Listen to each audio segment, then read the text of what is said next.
everyone, I'm JD from Willow Journals. Welcome back to my channel. This is a journal with me session working in my intentional life journal from 2022. This is also my yearly journal, so I'm just finishing it off. I went to Melbourne for 3 weeks over December, January, and I didn't take this journal with me, so I just kind of need to go in and backfill some of the pages. So I've got a whole bunch of photos that I took while I was in Melbourne, and I'm just going to go about adding some of them to my pages over the coming days, and filling in some of those memories that I want to document. And just want to show you these printables that I have put up on Patreon for my beautiful Ruby patrons.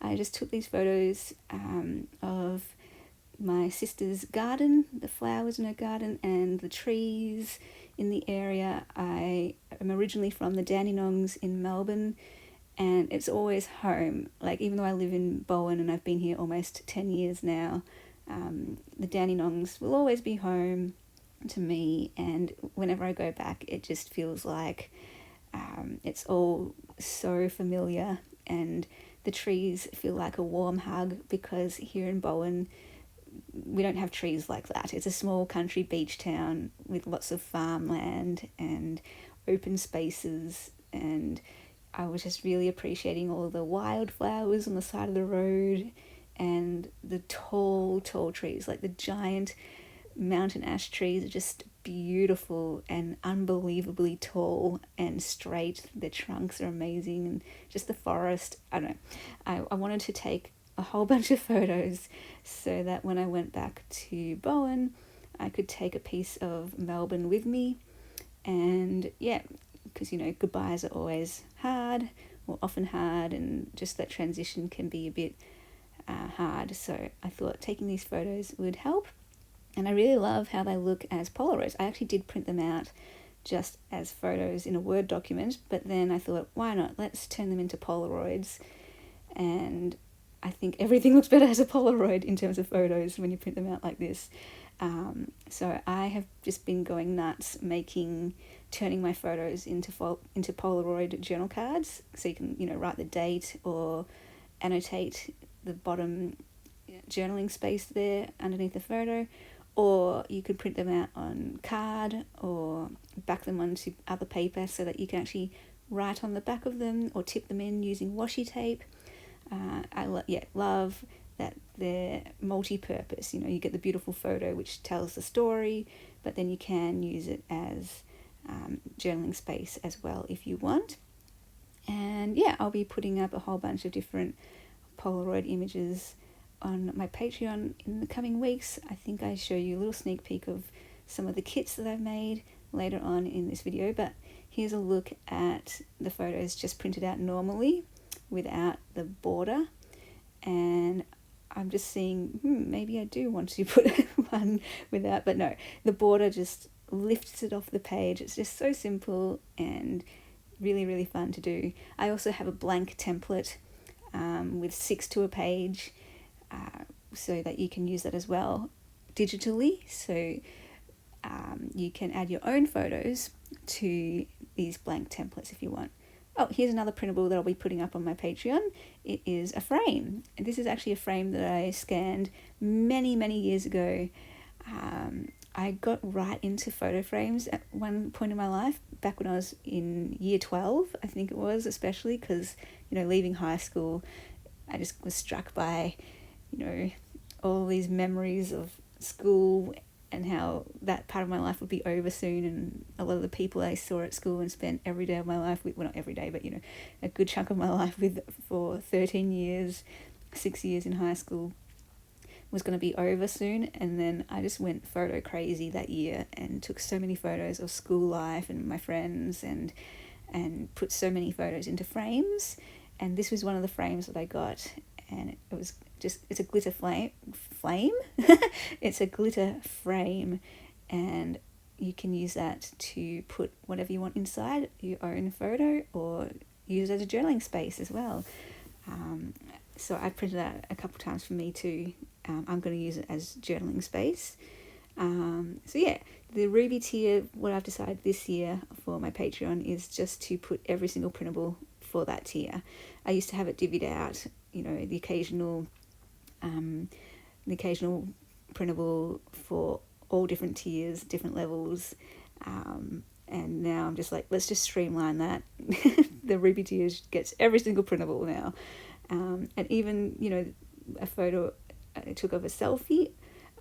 I put that in a Polaroid frame, and yeah, I just think the frame just makes everything better. It kind of makes things more fancy. So I'm just working with these other images here and trying to work out what on earth I'm doing, because I took a lot of photos and just trying to figure out how they're all going to work on a page. The top one is of me in a new outfit that I got. So last year with the Intentional Life course, one of my things that I did was a wardrobe makeover. Oh, this is beautiful. So this is another printable that is already up as well for my Ruby patrons. It is a vintage box, and I just love that blue colour and that floral in the middle. Isn't it gorgeous? Oh my gosh. I printed it all different sizes, and I love it as a decorative piece, as a piece of ephemera, or you could print it out again on card and use it as a journaling spot, or even as a pocket, sew it on the page. It is so beautiful. Oh my gosh.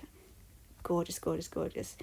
Anyway, so back to this wardrobe makeover. I had the same clothes since my teenage days for like 20 years, and my clothes were starting to get holes in them and falling apart. And finally I was like, I'm going to do a wardrobe makeover, because I've wanted to do one forever, but I didn't do it until my clothes started literally falling apart and tearing and holes all over the place. And so slowly I finally got the wardrobe, or working my way to the wardrobe that I always wanted, of more skirts, more dresses, more tulle, more flowy outfits, that kind of thing. And I wasn't intending to get an outfit, but every year I get myself a Christmas present, and usually I get myself quite a big, I splurge for my birthday and Christmas present, twice a year. Those are my chances to get myself something big for the year, usually off my wish list, but this time, I had to be a bit more frugal, and so I just got myself a collection of little things this Christmas. The 3 things that I got were that outfit, and then I just thrifted, which is really cool to thrift an outfit, because they're unique, one-of-a-kind type of pieces. And I also bought myself a computer game for Christmas, because my family in Melbourne love playing computer games, and they introduce me to games, and every now and then when I find a favourite one, I'll get it. And I haven't found one in a very long time, and so this one was very cool. It's called Stardew Valley, and we'll play that together over the holidays, and I'm still playing it up here. It was nice having that game just to help me transition back into Bowen as well, and I just get to play that, and gives me a bit of comfort. And the final thing that I got was that giveaway, for the Christmas giveaway that I did on my channel, and I bought myself 2 digital kits from Amity Bloom, and I also bought 2 other winners from that giveaway, that kit.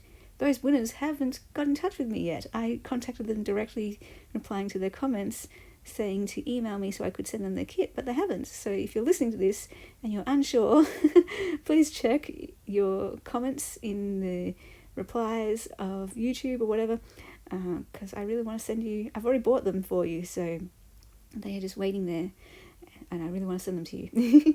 And here are some other Polaroids, or photos that I turned into Polaroids. So basically these are a snapshot of photos that I took from last year, and I wanted to honour them and celebrate them and turn them into Polaroids. So those ones will also be going up into my Patreon, as will this one. This is this was quite a bit more meaningful. It's got scriptures and quotes, all to do with a sunrise that I witnessed last year that really inspired me. God was just really speaking to me through that sunrise, and so I wrote about that through those journal cards, with already some sentiments on those journal cards to remind me of how that sunrise was speaking to me. And I was super inspired by that, and really want to do not just more Polaroids or photos, but put my own little sentiments and quotes and things that I'm learning and little reflections onto my Polaroids. And again, I'll make those available to you guys on my Patreon if you're a Ruby patron or higher. And then over here I am just dedicating a page to my sister's dogs, Archie and Bertie, and it was nice having them because, going down to Melbourne, I have to leave my cat in Bowen, and it's always a bit painful. So it's just good to have an animal giving you company, and to sleep by your feet is always so reassuring and calming. And by the third week I was really, really missing my cat. And that's where I go to my Instagram page that is dedicated to him. It's called Keanu & Co. And whenever I miss him, I just look through photos of him on that Instagram feed. He's currently sleeping at my feet right now in a little ball. So cute. Okay, and now I'm just going back in, and I am adding some journaling notes. Where the wildflowers grow is where I want to be. I write something like that. I want to be where the wildflowers grow. Is that a quote? If it's not, I'm turning it into one. And I think I might turn it into like a proper quote card, a journal card. I love coming up with quotes, and I really want to get more serious about doing something with them, because throughout my entire life I've always come up with quotes, and I want to actually do something physical with them so I can remember them first of all. And when I have a quote in my own words, like, it speaks to me more because I know where it came from. It reminds me of how I learnt it or what made me think of it. I know the whole story and context, and I don't know, it just speaks to my soul. And even if I forget it when I read it again, it's like, oh yeah, it all comes back, right? Same with like our journal pages, these photos that we put on the pages and these memories that we write about. We can forget about them, but when we flip back through our journals, it's like, oh yeah, it all comes back. And that's the value of journaling and memory keeping, because you think you'll remember everything, but you don't. Like, even just things I thought I'd remember from yesterday, I'm like, oh, that's a really cool thought. I better write that down. No, I can't be bothered. I'll remember it anyway. And then the next day comes, like, what was that thought again? Gone. It's totally gone. It's like, dope. I should have written it down when I had it. So yeah, it's so important to write things down and document things, because it just goes so quick. So I'm just annotating these pictures of the trees, and this is Queen Anne's lace. Isn't it a beautiful flower?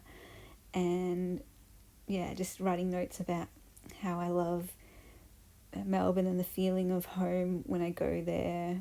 And I spent my whole childhood there. I was in Melbourne until I was 28. So the first 28 years of my life, it's always going to be home. And it will always just be, because I thought when I went to Bowen and would go back to Melbourne, it would feel weird going back to Melbourne. But every single time I've gone back to Melbourne, it hasn't felt weird at all. It's just felt totally normal. And it's like you slip right back in. Same with, with friends. There's some friends where you can see them after, doesn't matter how long, and you just pick up right where you left off. That's what it's like coming back to Melbourne. It's like, even though a year has passed, it's like nothing has passed. So I love that feeling of home. And I'm glad I took some of those photos, because I'm going to be writing about that in the book that I'm working on this year. And I think I've been brainstorming and doing work on that course. I'm doing a year-long course this year, if you don't know, working on a book.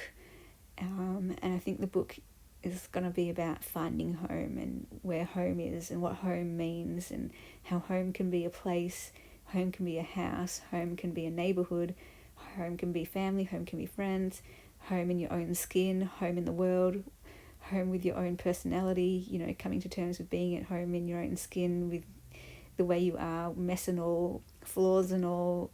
I don't know if that's what the book will be about, but I feel like I want to lean into that and just explore that a bit at the moment. And maybe, it's going to be a book about coming home, but not just what people think of coming home to a house or coming home to a place, coming home to who you are, who I am in my own body and in the world, with my nature and my specific weird assortment of traits and just self-acceptance and that whole journey. And yeah, anyway, we'll see. This book is taking shape not very well. I thought, I know what this book is going to be, and here it is. And then as I've been brainstorming and doing all the process through the course, I'm like, I have no idea what this book is about. But all I know is I'm just feeling this tug to go on this journey to find my home and all that kind of thing. If you would like to help me make this book a reality and be part of that journey, there is a fundraising page for it. I'm going to be working on this book like full time pretty much, along with Willow Bound Journals, and so it's a huge time and money and energy investment, and feel like I need to go get counselling to help me work through this book and all this stuff. And anyway, so it's going to be a whole thing. But yeah, the link is down there for that, and to my Patreon and to everything else. All my journals from last year are now in my Etsy too. The vintage French journals are now up there, and eventually I'll get started making journals again, but at the moment it's all about the course and making this book. So anyway, hope you are all doing well, and hope you enjoyed that video, and I'll see you guys in the next one.